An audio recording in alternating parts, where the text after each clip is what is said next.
It is an inevitable part of life. And it's something we simply don't like to talk about. Dealing with death is hard. Not planning for it makes it worse. It was such a whirlwind event.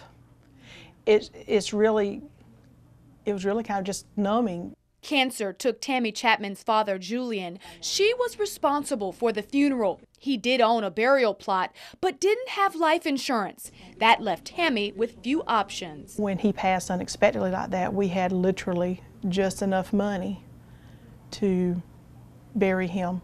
Tammy's situation is all too familiar for the Funeral Consumers Alliance, or FCASC. We see a lot of times families getting into real disagreements at the time of death when there has been no conversation around these issues.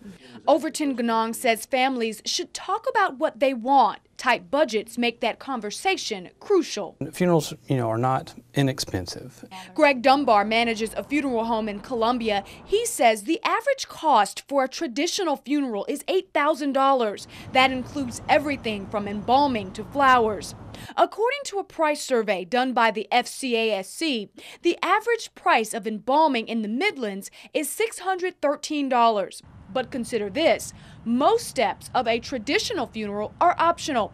For instance, there's no need to embalm if there's no viewing or open casket.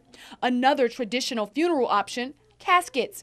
Prices range from $1,000 to $10,000. A casket is certainly a profit center for the funeral home. You could always shop around. We found caskets for sale online at Costco and Walmart. Just have it shipped to the funeral home and legally they can't turn it away.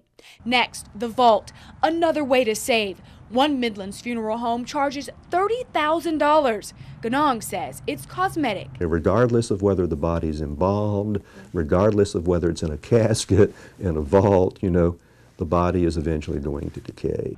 A traditional funeral is still the most common, but you do have options. It's a cleaner, faster way of doing in a few hours what Mother Nature does in many years. Ray Vysotsky owns the South Carolina Cremation and Burial Society in Graniteville. He says a simple cremation here costs $15.95, a fraction of the traditional route. That includes everything from cremation to returning the ashes.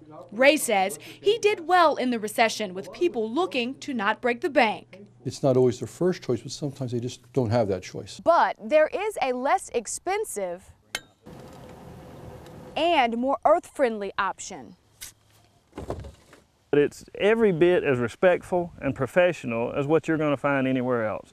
It's just not as wasteful. Last year, Michael Bishop started Dust to Dust Green Burial in Swansea. He got the idea after seeing a bad car crash on the way home from work. That night, I started thinking about it and I started making calls, and I realized just how expensive a cemetery plot was. And I said, well, I just want to be buried on the farm. He showed us the 2 acres of family land where right now only 3 rest. Michael doesn't handle funerals, only burial. No embalming, no fancy headstones. Total cost, $1,000. You're protecting land. You're not having to maintain land for forever.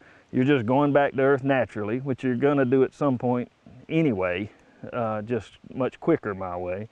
And you're not putting anything dangerous into the ground. Michael's business is the 2nd green burial site in the state. The first in the country started in Westminster, South Carolina, but the idea is a throwback. In the 19th century, the 18th century, people were usually buried either in plain wooden boxes or in shrouds. Time has brought about a change, and every year you can expect to see prices change too. The funeral homes are pretty much at liberty to set their prices as they see fit and to adjust them to what they consider their clientele would be willing to pay. For Tammy Chapman, paying expensive funeral costs just wasn't an option, so she chose to bury her dad here on Michael's farm. I know that the fact that he was buried in his wishes, that in and of itself is I took care of what he desired.